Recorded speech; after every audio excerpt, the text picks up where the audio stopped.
Bonjour, je m'appelle Olivier Bernard, je dirige cette propriété, le domaine de Chevalier, depuis 1983. Je suis arrivé à 23 ans, un 1er août, une période très différente d'aujourd'hui. La vie change, évolue, et cette propriété a beaucoup évolué depuis 30 ans. Elle est passée de 18 hectares à une soixantaine d'hectares aujourd'hui, avec toujours une petite proportion de blanc.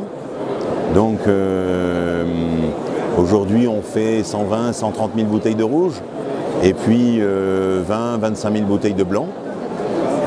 Dans les rouges, il y a de la concurrence parce que Chevalier, on est dans cette région de Pessac-Léognan, qui est cette belle région des Graves. Hein, cette appellation dans les Graves, Pessac-Léognan est une appellation dans les Graves, comme Saint-Julien, Margaux, Saint-Estèphe ou Pauillac sont des appellations communales dans le Médoc. Donc Pessac-Léognan est dans les Graves. Nous sommes crus classés de Graves, comme Aubryon, Pape-Clément et quelques autres.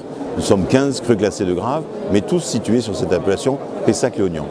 Donc on produit des rouges et des blancs, on a de la concurrence parce que dans le Médoc, à Saint-Émilion, à Pomerol, on fait des très grands vins rouges. Par contre, dans les blancs, les grands vins blancs de Bordeaux sont tous faits en Pessac-Léognan. Et j'ai la faiblesse de penser que Chevalier fait partie des 2-3 grandes étiquettes de blanc de Bordeaux depuis longtemps. Et en tout cas, ce sont des vins de garde.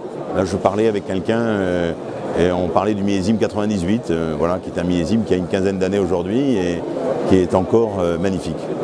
Donc, une propriété où je me suis investi totalement. J'ai décidé d'y vivre avec femme et enfants. C'est ma passion. J'ai donné ma vie à cette propriété. Elle me l'a bien rendue parce qu'elle m'a rendu beaucoup de choses, beaucoup de bonheur, beaucoup de voyages, beaucoup de contacts, beaucoup d'amitié, beaucoup de partage. Voilà, c'est ce que j'aime dans le vin. Et j'aime des vins naturels, j'aime des vins de terroir. Ce sont toujours des bien grands mots, mais je dis souvent qu'il faut des grands fruits pour faire des grands vins. Et je le pense sincèrement. Ça paraît un peu idiot, mais voilà, comme si vous mangez un fruit demain, vous savez très bien quelle est la différence entre un bon fruit et un mauvais fruit. Ben nous aussi, on sait faire la différence entre un bon fruit et un mauvais fruit. Et on sait même faire la différence entre un grand fruit et un bon fruit. Et les grands vins sont issus des grands fruits. Et une fois qu'on a le grand fruit, le reste c'est du blabla. Le reste c'est de la technique, c'est facile. Le plus difficile c'est d'avoir le grand fruit. Donc le grand fruit il est issu d'un grand terroir avec du respect, des valeurs, du sentiment. Et derrière mes vins, il y a, je crois, du sentiment aussi. Alors après, dans l'histoire du domaine de Chevalier, depuis 1983, il s'est passé beaucoup de choses. On a repris en 1993 le domaine de la Solitude, qui est cette magnifique propriété qui appartient à une communauté religieuse à Martillac. Et il y a toujours des religieuses qui vivent sur place. C'est un très bel endroit. Et à côté du domaine de la Solitude, on a repris en 2009 une petite propriété qui s'appelle le château Lespeau-Martillac, qui est là aujourd'hui, qui est là. Un petit cru que j'affectionne particulièrement, qui fait 9 hectares, 8 hectares de rouge, 1 hectare de blanc, avec des très vieilles vignes de Merlot.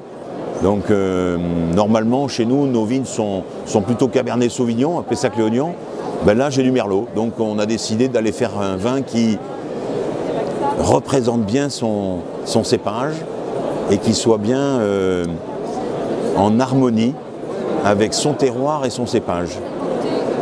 Voilà. J'aime bien dans les endroits que je vinifie qui sont relativement différents, même s'ils sont tous dans cette même région, j'aime bien respecter les valeurs de chacun, respecter l'identité de chacun.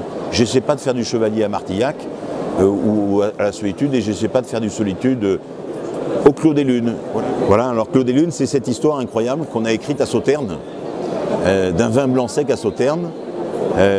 J'étais arrivé à Sauternes, pas par hasard, par passion, en 2006, avec la reprise du Château Guiraud, qu'on a effectué avec 4 amis passionnés de vin, et on a racheté Guiraud en 2006. Et depuis mon arrivée à Guiraud en 2006, j'ai remarqué qu'autour de chez nous, autour de Guiraud, il y avait beaucoup de terroirs, de magnifiques terroirs qui souffraient parce qu'en ce moment les sauternes ne se vendent pas suffisamment bien. Et donc j'ai repris une première propriété en 2011, et puis une deuxième, et puis une troisième, et puis une quatrième. Et on a donc repris aujourd'hui 8 propriétés, des petites propriétés, 5, 6, 7, 8 hectares. Et aujourd'hui on a plus de 60 hectares enfin, qui sont en production de vin blanc sec à Sauternes. Donc un vin blanc sec né sur un terroir de Sauternes, avec des cépages de Sauternes, du sémillon.